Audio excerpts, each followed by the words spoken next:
Hello, a very warm good morning to all of you and welcome to BYJU'S Exam Prep IAS. Welcome to today's The Hindu Newspaper Analysis, where we shall be taking a look at the important articles which have appeared in today's the Delhi edition of the newspaper for 19th of October 2023. We shall be analyzing those articles in detail, what is relevant for your prelims, what is also relevant for your mains examination. Accordingly, we will have a discussion for that.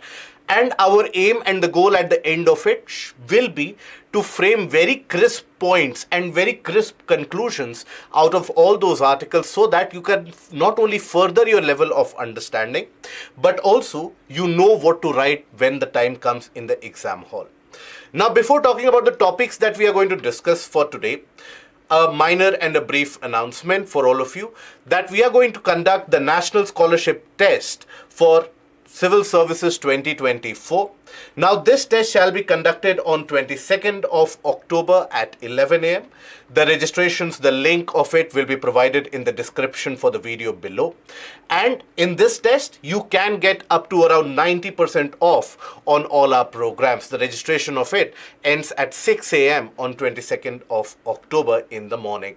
So, please do take up that test in order to avail the various different products and services which will help you achieve your goal of competing for the Civil Services Examination. Having said that, let us take a look at the topics that we are going to hold a discussion for today. So in total, we are going to have a discussion for 6 of the topics. So 3 of them, we are going to hold a detailed discussion of them. So the explosion of digital uncertainty. This has appeared in the editorial section. This is associated with the factor of internal security and how the oncoming of the digital medium and flooding of AI and AI tools across the entirety of the technological spectrum, how that has put security apparatus at risk across the world. So what are its implications? What are the various vulnerabilities exposed? All that we are going to cover here. So this is going to be relevant for your GS paper 3 as well as your essay paper. Then the BRI at 10. So this is again something which has appeared in the editorial section. This is about the 10 years for the commemoration of the Belt and Road Initiative launched by China. And as that commemoration event is being held in China, you had state visits and the various different leaders from developing part of the world and various other parts of the world. They are convening in Beijing to basically commemorate the 10 years of it. So we are, with the help of this article, we are going to analyze the objectives set out by BRI, what are the realities or the lacunae, and what is it that one could accrue as a way forward for this. So again, relevant for your GS paper 2.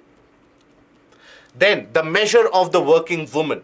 So this article talks about the double burden imposed on the women across the Indian society. And when we talk about double burden, we talk about the necessity or the requirement to earn a livelihood as well as the caregiver at the household. So how that caregiving part at the household level is an unaccounted for economic activity which can significantly hamper the GDP growth rate of the country as well. So this is again relevant for your GS2 as well as GS1. So these are the articles that we are going to discuss in detail. Now 3 of the articles we are going to discuss very briefly from your prelims perspective. One of them is the ferry services which have been initiated between Tamil Nadu and Sri Lanka. So the scope of it, the future growth prospect of it, then MQ-9B drones being supplied from United States to India, how that deal is getting finalized, and the end date is supposed to be around February 2024 for the finalization of that deal. And MSP for Rabi crops have been declared. A slight increase has been announced in the MSP for the various different crops. And after that, still, you have the farmers basically talking about how that increase is almost unsatisfactory and not even going to compensate the cost that they are going to incur. So with this, we are going to briefly talk about MSP and what is the methodology which is utilized for the calculation of MSP, the different methodologies which are at use. Now, these are the articles that we are going to discuss. So without further ado, let us initiate the discussion from the first article, and that has appeared in the editorial section of the Delhi edition, that is page 6, and that is the explosion of digital uncertainty. Now, this article basically talks about the aspect of internal security and in fact the security of any particular nation state being hampered by the aspect or the implications of the data or the digital medium, more particularly so AI or artificial intelligence. Now, AI or artificial intelligence is something whose time has come. At least that is what the scientists, the various different data scientists, as well as the public policy makers, they have been stressing upon the fact. In fact, Government of India, as the article also basically notes that, has set up various different high-powered committees to look into the prospect of utilizing this AI for the development of both the private as well as the public sector. Now, in this midst and amongst the uncertain geopolitical landscape, AI can also be a tool for destruction. And that is the context or the pretext in which the article has been written. So here, we will be analyzing how is it that AI can lead to various vulnerabilities being exposed across various different countries, and how is it that it is leading to a large-scale implications. Not only the implications, when we think about AI, what is the first thing that comes to our mind? That basically it is going to impact the jobs and economic opportunities, employment opportunities, etc. That's it, right? But that is just a minor factor when we take a look at the overarching landscape and a larger picture of what actually can happen when you have an overexposure to AI. So first of all, let us analyze that how is it that it can directly influence the security. So here you have to understand that the framing of AI and machine learning in itself, it is not something that a random code is fed into a system and the system will basically become intelligent. No. Basically, you have layers of various different data points encoded, and thereby there is a protocol and that mesh mechanism of a kind of a digital medium which is ensured to provide that digital framework, the digital infrastructure for any particular area. So the increased laying and utilization of digital infrastructure, now that is behind all that digital improvement that we are observing with our day-to-day lives. We are observing penetration, increased penetration of digital medium, digital information all around us. Now there is a large and a high level of layering of all these digital data pointers. Now that also means that when you have a lot of data pointers that you have put up and a lot of various different digital infrastructure and networking which is out there, now that exposes it to a lot of vulnerabilities, particularly on the shores of AI. So with more data up and available, vulnerabilities increase. What kind of vulnerabilities are we talking about here?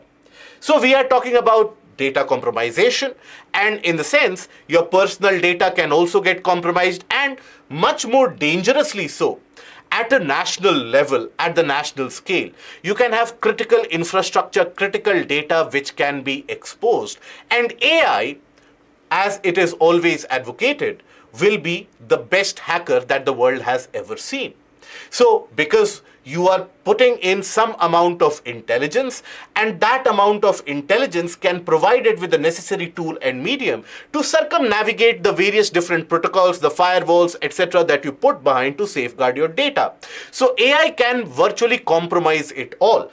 And little understanding of the digital systems amongst the users and also amongst the various people, such as the people in governance structures, when we talk about providing security apparatus. Now many of them don't have a detailed idea about what actually goes behind into creating those machine learning systems. So that means those areas are always up for compromise, in the sense that the vulnerabilities can be exposed to initiate what is referred to as a cognitive warfare.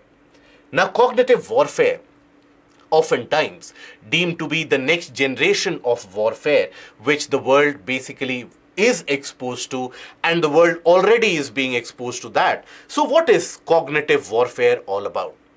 So basically, nowadays you don't have the traditional form of war or the conventional form of war gaining that kind of a prominence and that kind of a popularity anymore. We have seen in the case of the Russia-Ukraine war, where an extremely superior armed force of Russia, they could not overpower Ukraine. And what the entire world basically had an expectation that Ukraine would be overpowered maybe within a week, maybe within 10 days, and the war has been dragging on, and close to almost 2 years is when the war has been dragged on. So that conventional war anywhere across the world is not yielding any desired result anymore. You could see that with the help of the examples of the US military, arguably one of the most powerful military across the world. US military also following the conventional war systems in various different areas of Middle East, Afghanistan, but they never got the desired end point or the desired end result. So that is why various different countries and various different global powers for the past decade or so, they have been indulging in what is referred to as the cognitive warfare.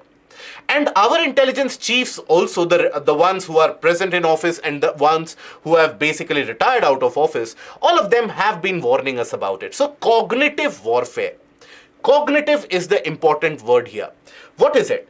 It is the mental action or the process of understanding, encompassing all aspects of intellectual function, including the subconscious and emotional aspects that drive a majority of the human decision making. In the sense, or to simplify it, basically our thought process, how we infer or interpret any piece of information, our decision making ability. Because when you make a decision, what is the decision that we are talking about here?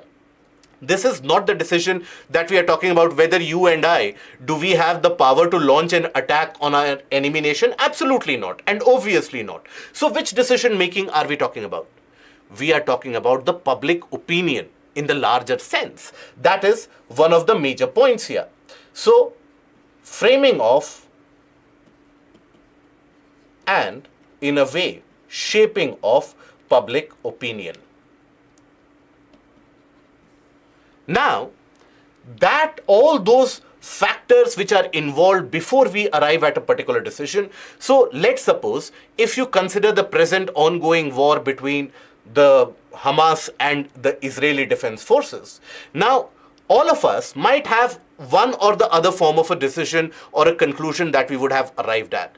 Whether the attack launched by the Israeli Defense Force, whether that is correct, whether the militant attack by Hamas, whether that is wrong, we would have had our own set of conclusions. But how do we arrive at those conclusions?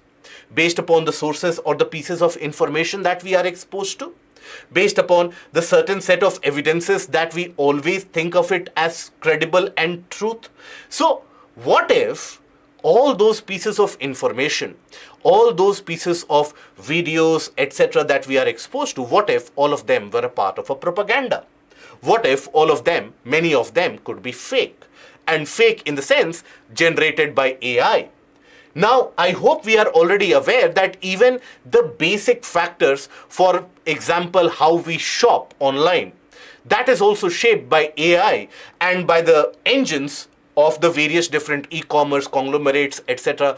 Our decision making, even in terms of the types of news that we browse through, even that is basically shaped by AI and machine learning, because the machine, and for that matter, the cloud services in this, they have a kind of a recognition that, okay, these are the patterns of news headlines that this individual is following. So a similar kind of idea and a similar kind of notion is continuously fed. So our cognitive behavior, that is basically, that can be altered, and that is being altered by the various different organizations and the security and intelligence agencies of the various different countries.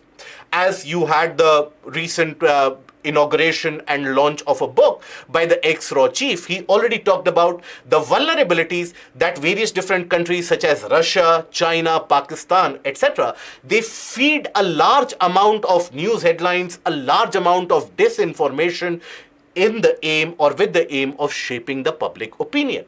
So when you basically shape that public opinion and morph it into a kind of a warfare technique, that is cognitive warfare. So basically, the activities conducted in synchronization with other powers or other instrument of power by any particular sovereign nation or any particular intelligence agency to affect attitude and behavior by influencing, protecting, or disrupting individual and group conditions to gain a kind of an advantage.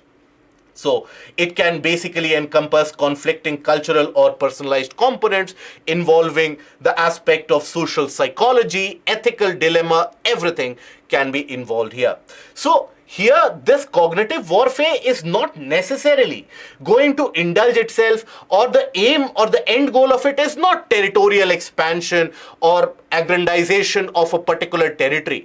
It is basically to influence the mindset in such a way so that you are keeping the warfare below the threshold of escalation in that gray area, so that the enemy cannot point a finger at you, but nonetheless, you are hampering the psyche of your enemy forces. So when you have a lot of digital medium, data pointers, everything which is put up online and which is available, once you hack it up, obviously AI will have the capability to hack it up. It can shape up public opinion.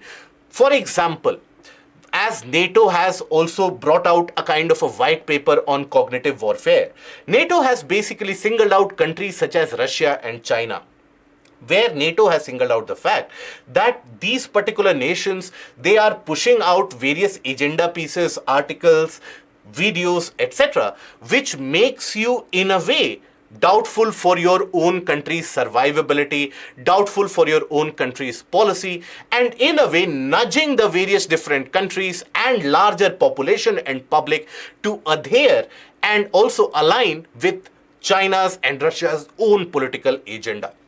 So this modern warfare is already at play. It is not something of a far-fetched sci-fi movie out there.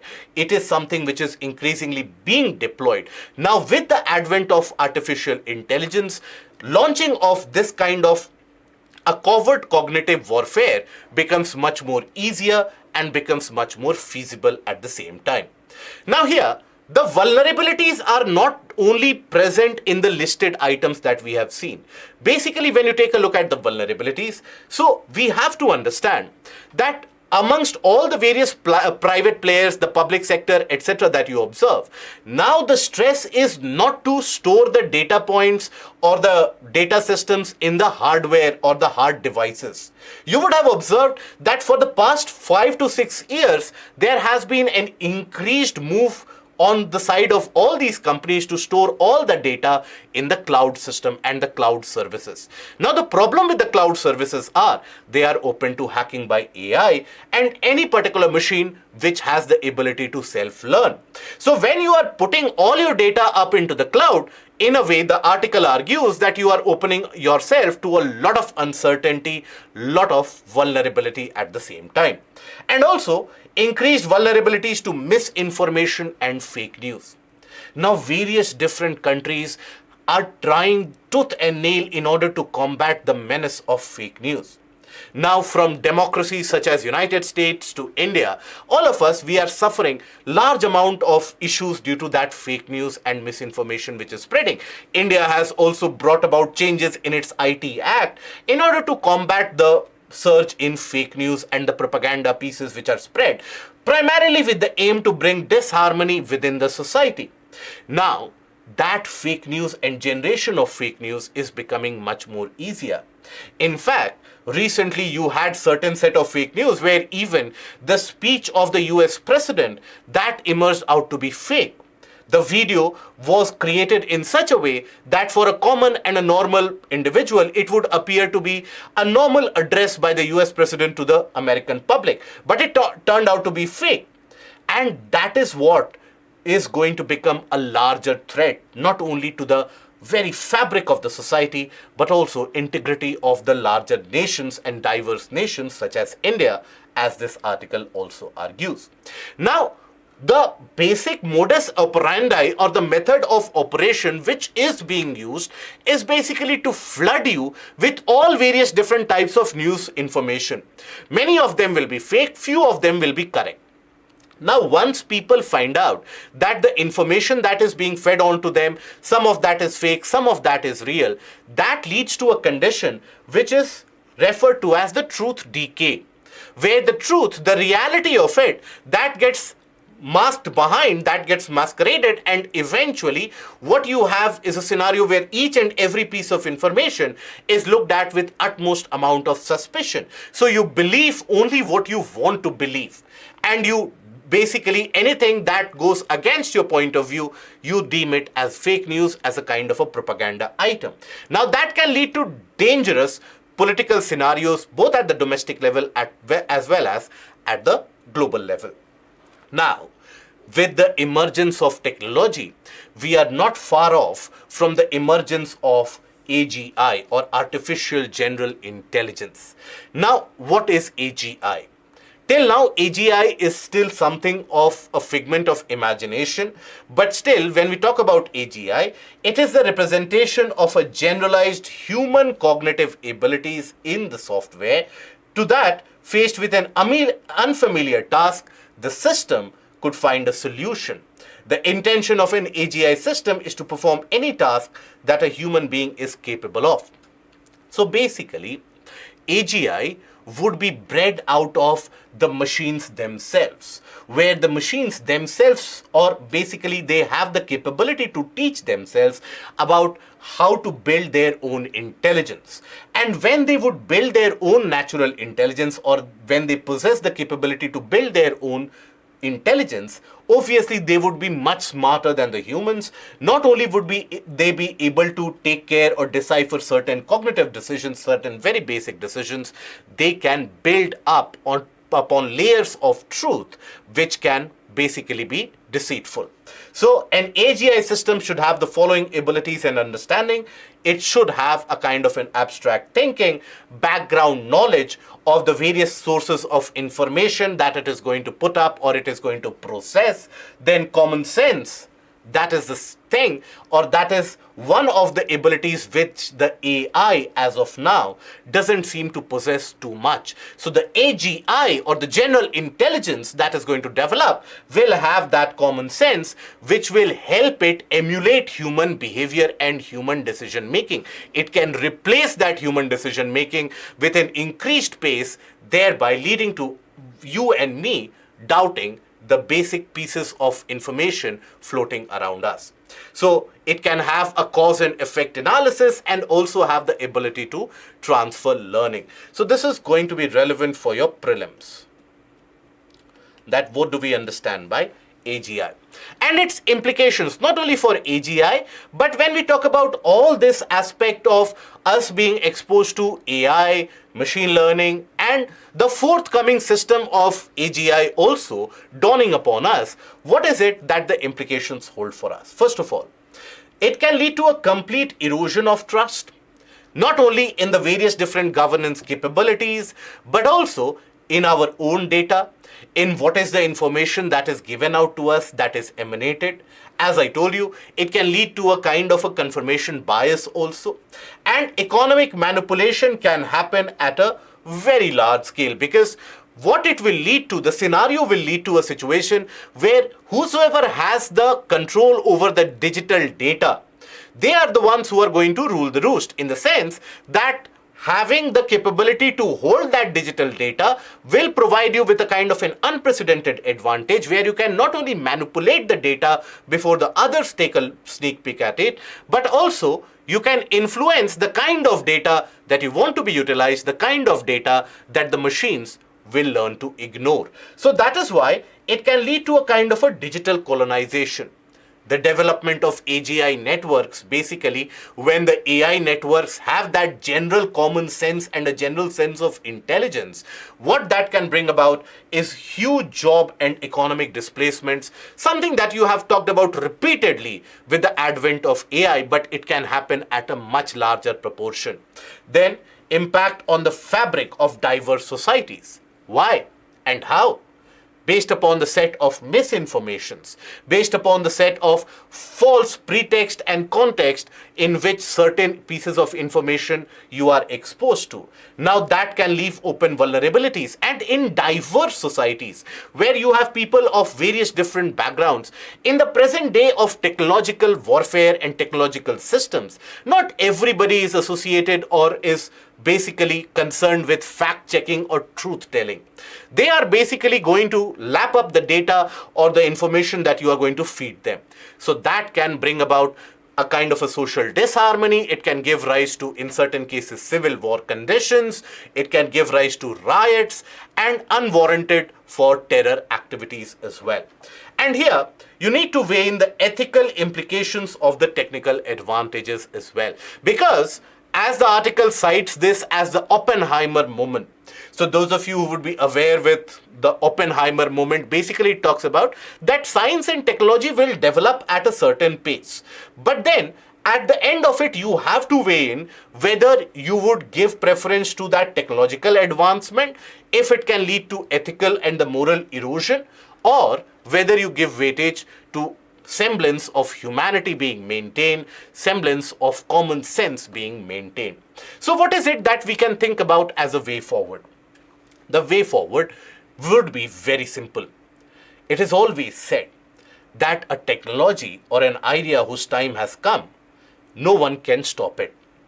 So AI is one of that technological tool or mechanism whose time has truly come. It has been predicted, the oncoming and the advent of AI has been predicted for decades now. We are at that point and that particular moment, we are looking at the cusp of a technological avalanche in front of us. So we cannot close our eyes and we cannot basically deny ourselves the benefits of AI, because come what may, that AI will also have substantial amount of benefits, from public policy making to disease eradication to disease detection and upliftment of larger section of the population as well. So there are benefits. But at the same time, as is the case with any powerful tool, with benefits comes a lot of dangers. So what one can do at the public level, at the private level, is get much more informed and much more ideated about what this AI system is, what its capabilities can be.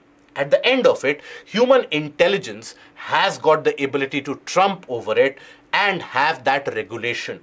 The European Union AI Act, which has been passed, that can be a template for all the various different nations in order to provide a kind of a regulation system where the developers of AI who put in the various data pointers, who put in the various different sources of information based upon which the machine gains that intelligence, that is scrutinized so as to ensure the ethical AI development is something which is at the forefront of it. So rather than completely stopping it, we can provide that regulation, and that regulation you can provide only if one is very well informed. So for that, you need to understand the system both at the individual as well as the government level much more significantly and at a much more deeper level.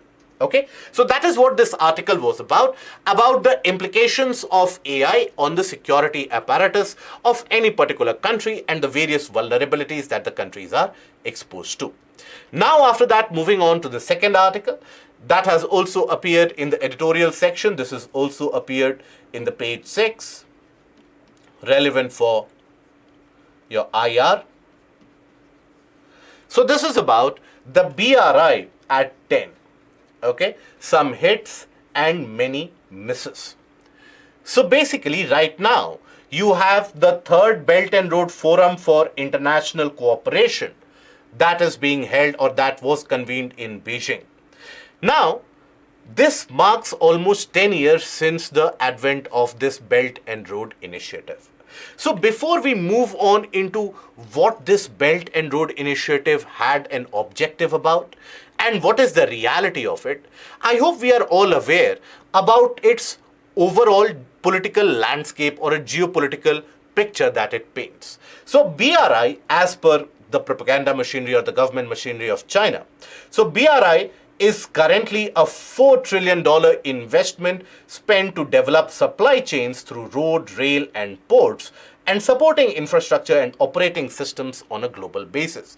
So here you observe that basically China had launched this initiative almost a decade back, and it provided a connectivity from Asia or between Asia and Europe, what it termed as the Silk Road Economic Belt, and through the maritime regions in what was termed as the Maritime Silk Road Initiative. Now, very briefly, in a couple of sentences, it would be better for us to understand how this came into existence. So, China basically, ever since the era of Deng Xiaoping in the 70s, at that point of time when the Chinese economy was opened up, had been witnessing a spurt in economic activities. Infrastructure building was happening at an unprecedented scale because China was playing on the export market. China exported virtually anything and everything across the world, and it was very famed for dumping various cheaper goods into the various parts of the world in order to improve its economic stature. As a consequence of that, China basically gained significant amount of economic leverage by having large amount of forex deposits and forex reserves. Now, year after year, China not only experienced through the late 80s and the early 90s, China not only experienced a substantial rise in the GDP growth rate, but also a significant amount of the surplus, the current account surplus, which would be accrued to it. So that brought in the available medium or the resource by which China could invest heavily in infrastructure building. Now, that is what China started to do from the mid-90s and the early 90s onwards in certain cases, but mid-90s almost throughout the region of China, where it started investing very supremely heavily in its various infrastructure devices or infrastructure purposes. For example, building of large high-speed rail network, building of highways, flyovers and expressways connecting the remotest part of China. All of these were also termed as engineering marvels within themselves. And that is the era which saw the rise of the eastern coast of China in terms of the economic prowess. The world started taking note of it in the early 2000s.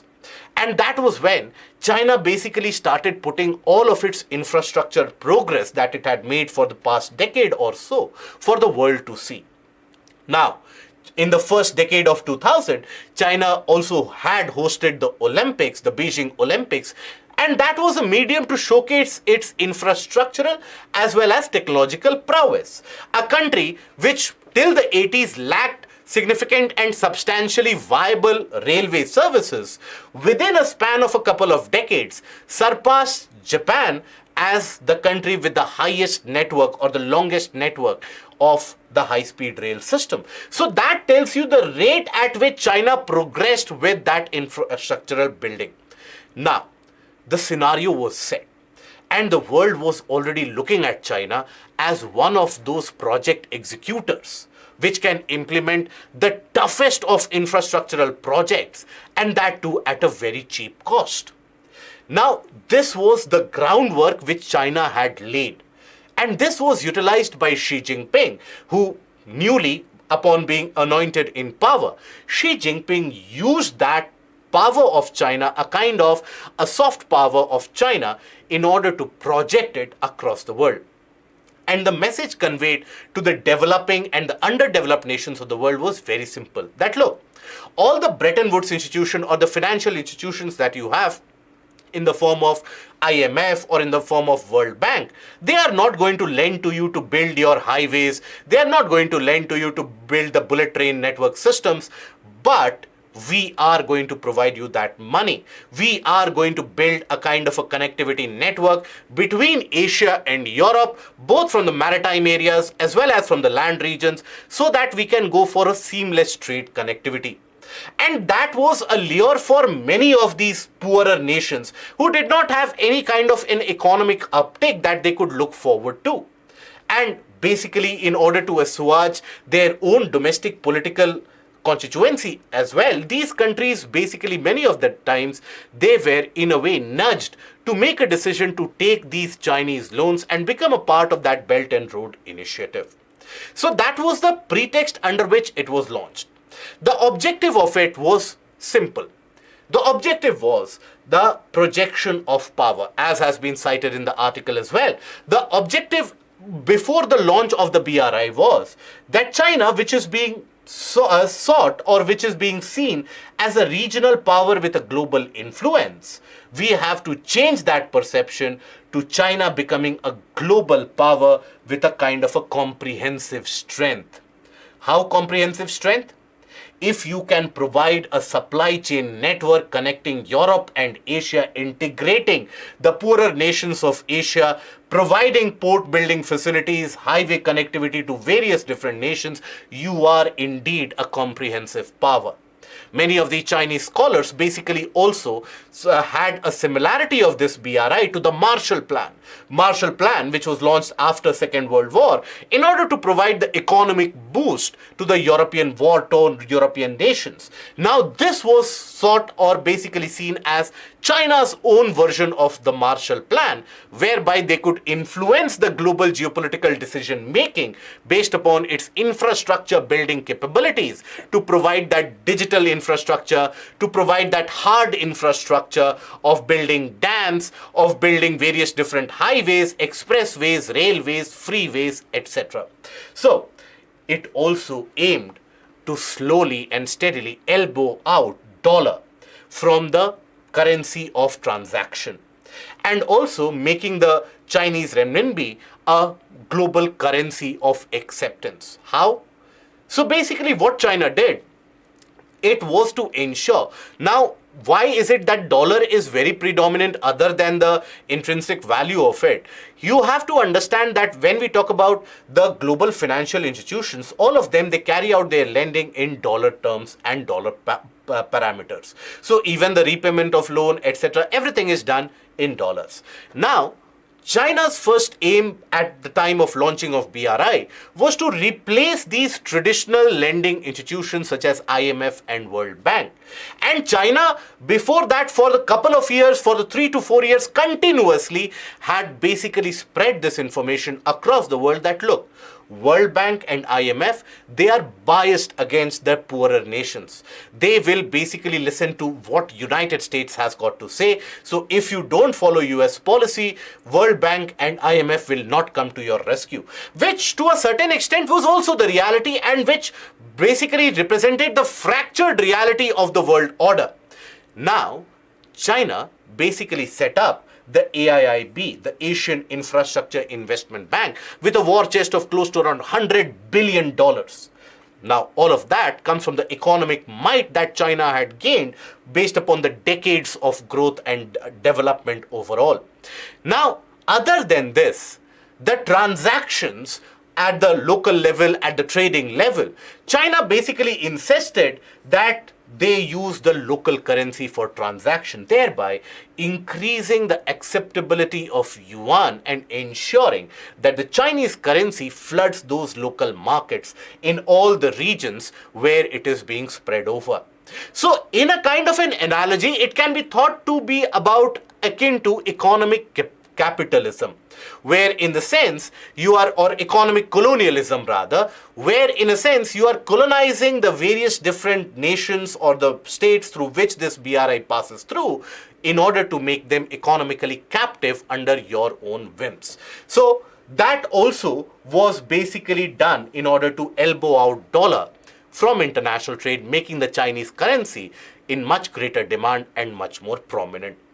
Now, this came at a time when she was appointed newly at the helm at the top of the power. And almost a decade later, we do know now that the reality is that she has cemented his power in the sense that he has changed the constitutional system, he has changed the rules, and he can basically end up staying president for life now.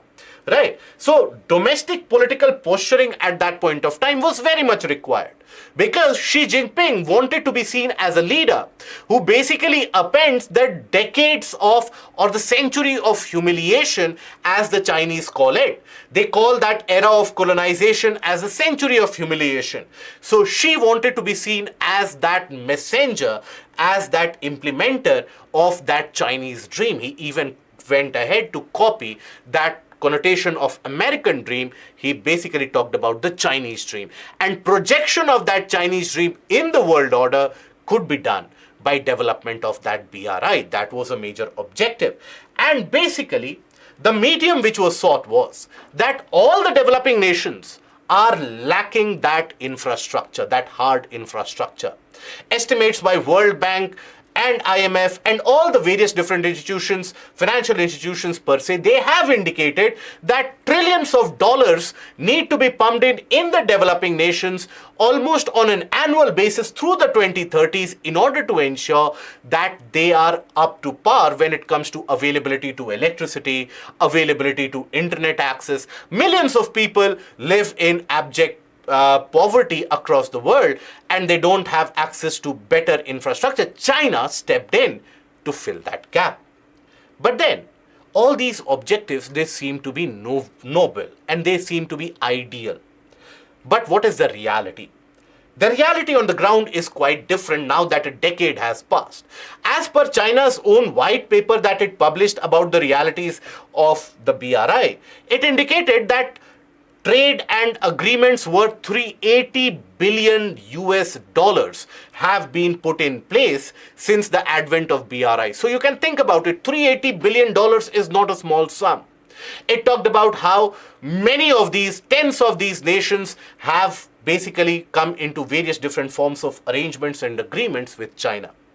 Now the reality is there has been a lot of ecological damage which has been caused by the infrastructure building mechanism that China has pursued in these countries. While they could carry out this in their own country, and they would basically deny that information to the rest of the world that yes, this infrastructure is damaging the environment as well. But when this was being done in the other nations, the participants of BRI, this stark reality was exposed to the world. For example, you have, or you would be aware of, a very mighty river of South Asia, that is River Mekong.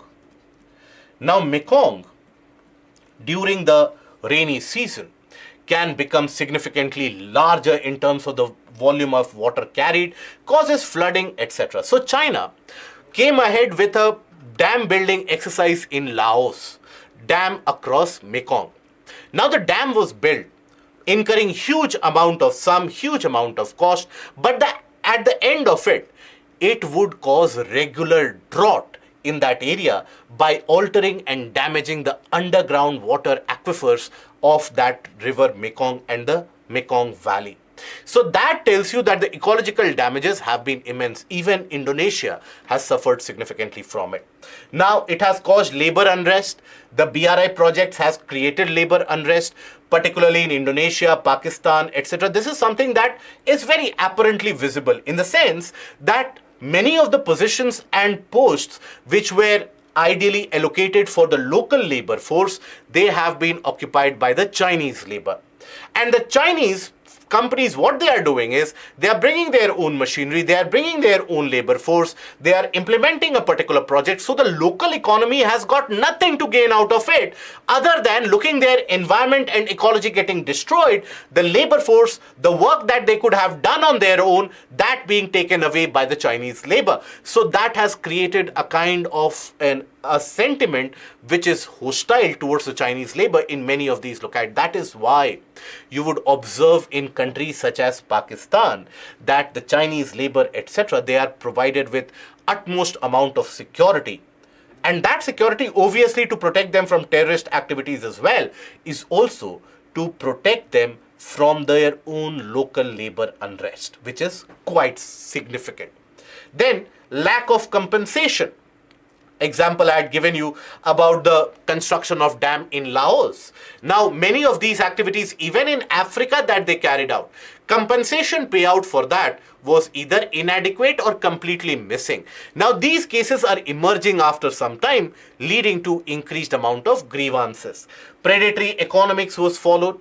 Now, BRI became basically a conduit for China carrying on its export policy, what we talked about that it followed in the 80s and the early 90s, which brought about economic prosperity in China. That is, we'll manufacture a lot of goods at a very cheap price and we will start dumping it into the various different countries. So all the countries which lied or which were participating in that BRI, which were a part of that initiative, all those countries, they suffered from significant dumping of the Chinese goods. They could not say anything because the Chinese argument was that, look, we are also bringing investments.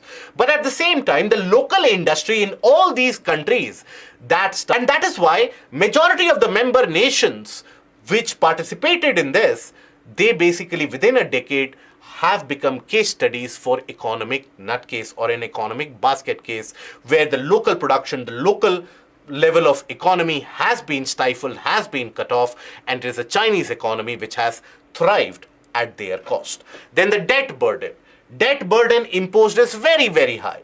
Various different countries in Central Asia, in Pakistan, even in our southern neighbor, that is Sri Lanka, we have seen that port cities and the port areas, etc., they have been taken up or taken over by China now. For example, the loan that or the amount of debt that Laos has is close to around 65% of its GDP. Think about it.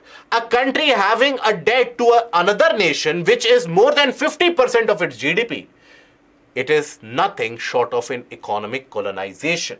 So that is the true reality of it. Then there has been unjust revenue sharing even in the infrastructure projects which are being built up. We have seen the examples of the port built in Sri Lanka. Now the Gwadar port being built in Pakistan. Now that Gwadar port has been and had been hailed for a long period of time as the economic success or the success of the partnership between Pakistan and China. But after that port has been built, the revenue sharing is far from fair. 91% of that revenue from that Gwadar port, 91% of revenue is accrued by China. 9% of that revenue, only 9% of it goes in the kitty of Pakistan. So that tells you overall, this project has brought significant amount of economic, political, as well as the might benefit to China, whereas the member nations, they have been suffering. Where does India come in? So China has basically advised, instigated, suggested, and even requested India to become a part of that BRI for a long period of time. India was a staunch opposer of that BRI because primarily the China-Pakistan economic corridor, India has always maintained, it violates our sovereignty. It is a question on our sovereignty and we will never accept that. India had always also been raising questions about the predatory economic policies followed by China in order to implement this. But obviously 10 years down the line, we are much wiser, or we appear to be much wiser, because we had forecasted many of these outcomes. Now, what is the way forward? The way forward is to provide an alternative to these developing and developed nations. Because obviously, when we talk about the financial institutions such as World Bank, IMF, etc., it would be a fair enough assessment to say they have failed the underdeveloped part of the world.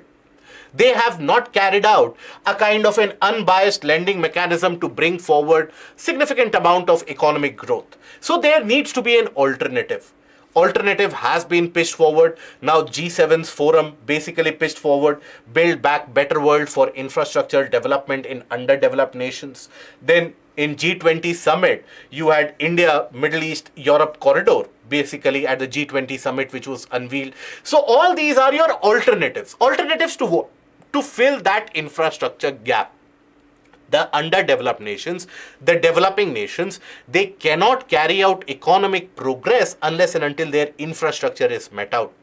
But that infrastructure should be carried out, should be constructed in a pure economically sensible manner, rather than holding yourself up for debt to any colonizing power. So that is a message which the world needs to be conveyed to. And also, not only the message, you need to provide them with a viable lending alternative. You need to provide them with a suitable alternative where we are not so predatory in terms of extracting everything which is out of those nations. Only then can you build forward a kind of trust of not only the nation but also the people involved. Unless and until the people are convinced, any initiative across the world, that has never worked for a long time. And 10 years is not a very long time when you judge the success of a larger initiative which was supposed to change the world as BRI. Okay, so the need for the future is alternative and viable financial alternative for that matter. So here we have seen the brief history of BRI. We have seen under what circumstances was the BRI brought in, because right now it might be unfathomable for many of us that why did so many countries become a part of it. But the circumstances were different, and 10 years down the line, what is the reality? That is something that you need to understand in order to understand the geopolitical fallout of that BRI. Okay, moving on to the third article, the measure of the working woman. This has appeared in page 7. Now, this article basically talks about the double burden that the women face. And mind you, this is one of those areas where UPSC has repeatedly asked questions both in general studies as well as in essay paper. And direct questions have been framed from this particular topic. So you should have a clear-cut idea about this. So what is that double burden? So it talks about, the article talks about the fact that large number of Indian women, basically, they have to choose between their career progression as well as taking care of the domestic responsibilities. It is not the case that if they are contributing to the family income by going out to work, by earning significantly, it is not the case that they are being provided some respite from their domestic responsibilities. They have to work doubly hard at both these places, which is leading to not only a deterioration of health, but also a significant lack of economic output measurement. And basically it argues, the article argues, that when we talk about the accounting system, the measurement of the various contributions, economic contributions, etc., which are carried out, it has to be understood that the domestic contribution done by the women, they are not counted. They are not counted in under any mechanism. So that is a labor which is put to waste, and that is an economic output which we are not considering. So what is that? Let us understand. So basically, the plight of the woman can be understood by a basis or on the basis of a certain set of indicators, such as the National Time Use Survey 2021 carried out by the National Statistical Office. It talks about the fact that 82.1% of women are engaged in unpaid domestic work, whereas only 26% of men are engaged in that. So while that traditional mechanism and the traditional system has been the system where men were supposed to or men are supposed or thought to be supposed to go out to work and the women are supposed to take care of the domestic household, that is never going to be sufficient to help a nation like India achieve that economic prosperity or that goal of maybe attaining a $5 trillion economy. Right? So you need the female labor force participation in significant amount. Now, how do you carry that? So that is where it also indicates that a man or men basically spend close to around 42 hours on an average on activities within the production boundary, whereas it is just 19 hours for women, which tells you majority of the task undertaken by women, it is not counted as economic activity at all. So in a way, the task or the work that they are carried out is basically supposed to be free, isn't it? Now, women, however, spend 10 times more time in household maintenance, child care, as well as the care for the sick and elderly, they spend 10 times more amount of time as compared to men. So again, it has the impact on economy as well, as a recent SBI report has indicated that unpaid work by women accounts for 7.5% of the GDP. Now, overall, the double burden in the sense that contribution to family income does not mean there's a reprieve in the domestic household work that you have to carry out. Now, what that means is, because of the burden of domestic work, women, when they are going out for work or in their employment, their work becomes irregular and basically the work pattern becomes seasonal as well. Something that we have seen even post-COVID. Post-COVID, we have seen a marked reduction in the amount of women labor force participation in the country. And why has that been? Because of increased domestic burden. Now, unaccounted labor puts it outside the labor and employment policies of the government and the various regulations as well, where you basically cannot bring about any new regulation, you cannot bring about any kind of protective mechanism to protect the basic needs, requirements of the women folk, and which puts their health at risk quite significantly. Now, also, that double burden, basically what the data pointer tells us, that when considered the employment, when considered over a 4-month duration, it talks about 44% of women force being a part of that labor force, right, when considered over 4-month duration. But when the same participation is considered over a larger time, extended period of 4 years, only 2% of women were counted as a regular employee or a regular labor force participant, which tells you that the long term and the continued economic output or participation, that is put significantly at risk. Now, when it comes to low income families, working women, basically in many of the cases, that is a necessity, that is a compulsion. But lack of daycare services, lack of creche, etc. means oftentimes they have to carry their young ones, their children, the tiny tots, to the workplaces as well. And in case of many of the low income households and the low income jobs as well, the work area is not conducive for children. In many of the cases, it is unhygienic. In many of the cases, the children are exposed to dangerous forms of environmental pollution, which can impact their health both for the short run as well as the long run also. Now, what is the way ahead? First of all, the governments, they need to change their accounting system, where we basically count in the contribution made by women at the domestic level also, so that we are able to quantify what is the work that they are putting in at each of the domestic levels, so that you can also ensure a welfare scheme or a welfare policy shaped upon that. Then Anganwadis can be roped in for the child care system, for providing welfare to the women at the workplace as well in certain cases. Majority of the Anganwadis, even though they are open only or they are functional only up till around 1 p.m.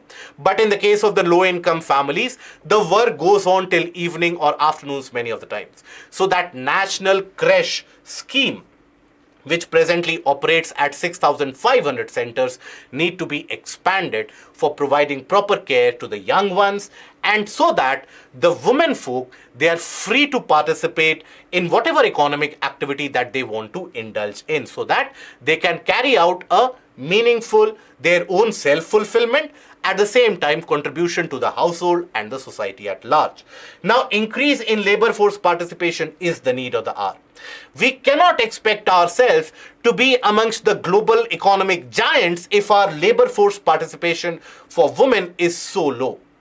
The government sources indicate that female labor force participation is above 32%, but the World Bank data indicates that it is only 24%. Just to give you a comparative analysis, the labor force participation for women in China is 61%. 61%. Close to 2.5 times. In Bangladesh, it is 38%. In Nepal, it is 29%. Even in Pakistan, it is 25%.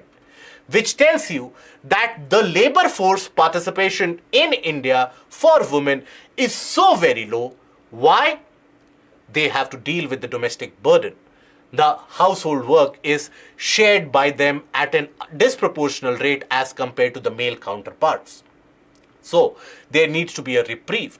And because of that, many of the corporates, many of the private players, even in the government sector, you'll find that the career growth path for the women are not clearly laid out, because there is a kind of a preconceived notion that they will never be very serious about their job. They will always put attention to families and their family and the household work first. So that is why there is a significant and increased prejudice handed out to women even at the workforce and the workplace. So that needs to be something which one needs to get rid of. Okay, so that is the aspect of double burden and what needs to be done going ahead. Now let us take a look at certain articles for the perspective of your prelims. So this is about the sea service which has been initiated between Tamil Nadu and Sri Lanka. So that has been initiated from Talaimanar in Sri Lanka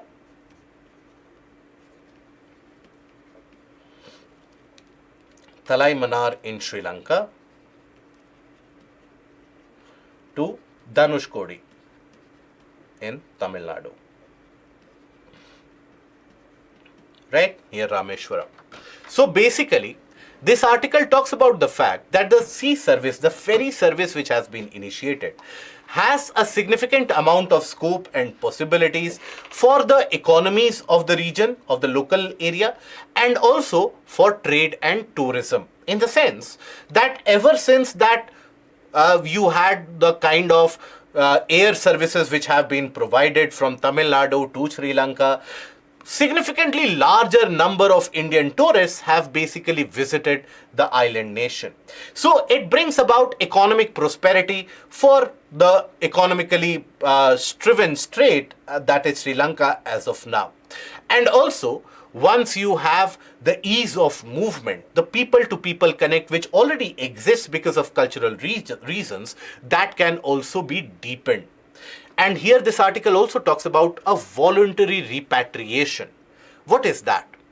Basically, over the years, since the decades that Sri Lanka has suffered from a very violent internal civil war, basically a lot of people from Sri Lanka have moved in and migrated and settled in Tamil Nadu. Now, if you have a regular people-to-people connect, regular movement, with the help of ferry, air services, etc., that can bring about a lot of people to voluntarily go back in Sri Lanka.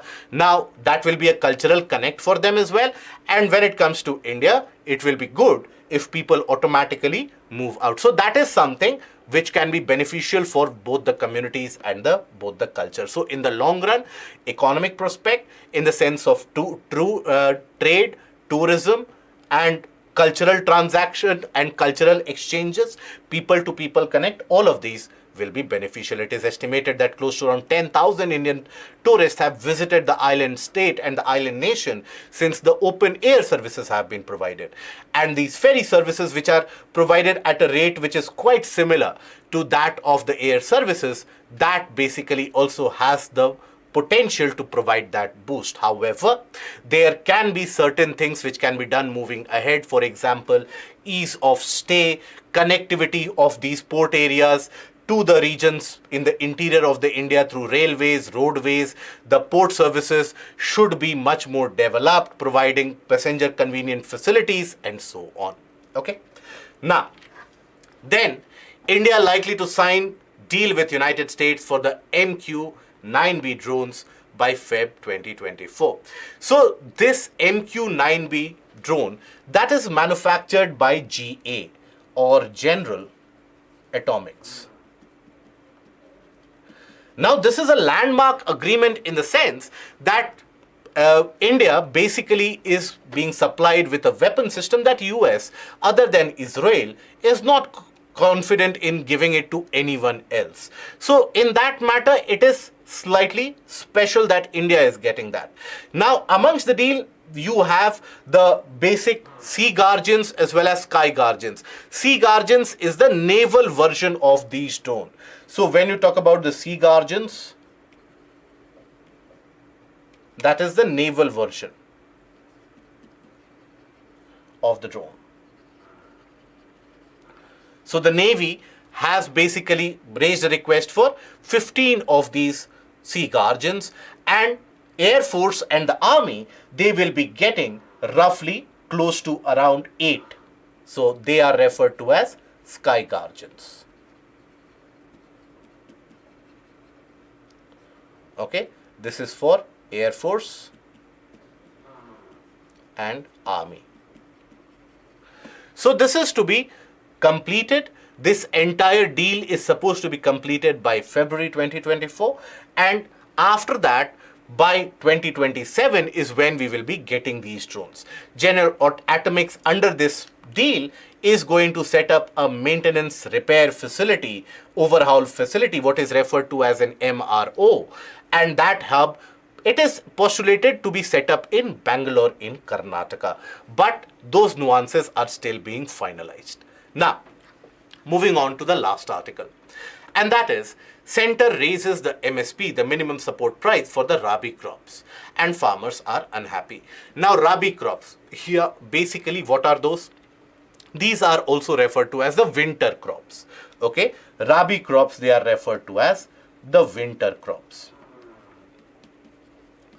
That is generally, these are the crops which you sow in the month of October to November, and harvesting is done in the time of February, March, or Jan, Feb, March. That is when the harvesting is done. So sowing in the month of October, November, harvesting in the month of Feb, March. Wheat, pulses, etc., they are the part of these Rabi crops. Now, while you don't need to learn what is the MSP which has been declared, which has been decided for these crops, you need to understand that who announces that. So it is the Cabinet Committee on Economic Affairs that comes out with the detailed declaration for the MSP. Overall, you have 23 crops which are covered under MSP. In fact, you have 22 crops under MSP, and sugarcane, for sugarcane, you have an FRP, that is fair and remunerative price. Remunerative price, which is also a form of MSP but is named differently. The mechanism is slightly different. So these are the various crops which are covered under MSP for cereals, pulses, oil seeds, and commercial crops. Out of the MSP, right now, pulses have been given the maximum surge or the maximum increase. Now, the Cabinet Committee on Economic Affairs announces the MSP based on the recommendation of CACP, that is Commission for Agricultural Costs and Prices. This CACP comes under the Ministry of Agriculture. Now, FCI and NAFED, that is the National Agricultural Cooperative and Marketing Federation, are involved in implementing the MSP at the state level. Now, there are various mechanisms by which MSP is measured. So, you have A2 and A2 plus FL. So, what is that? So, when we talk about cost A2, so it refers to the costs that a farmer actually pays out of his or her pocket for purchasing the various input and for paying the labor.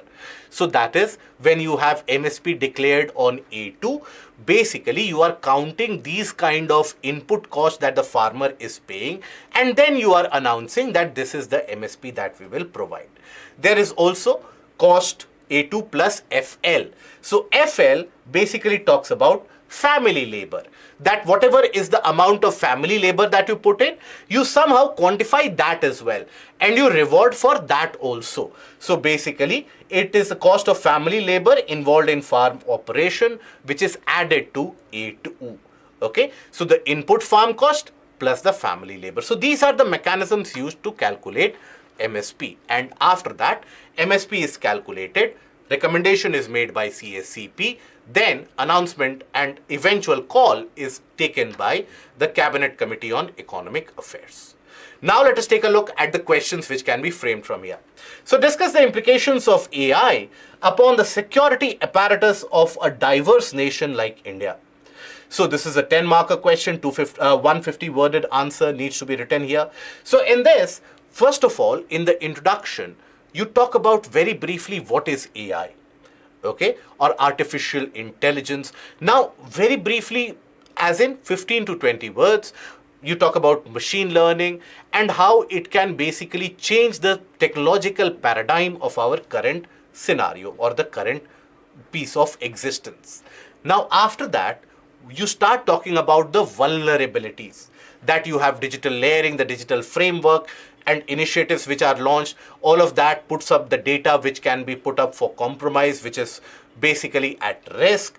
It can basically bring about a lot of misinformation, lack of trust, fake news, talk about truth decay, talk about cognitive warfare, all these implications, economic and job migration, you can talk about harming the fabric of the social harmony.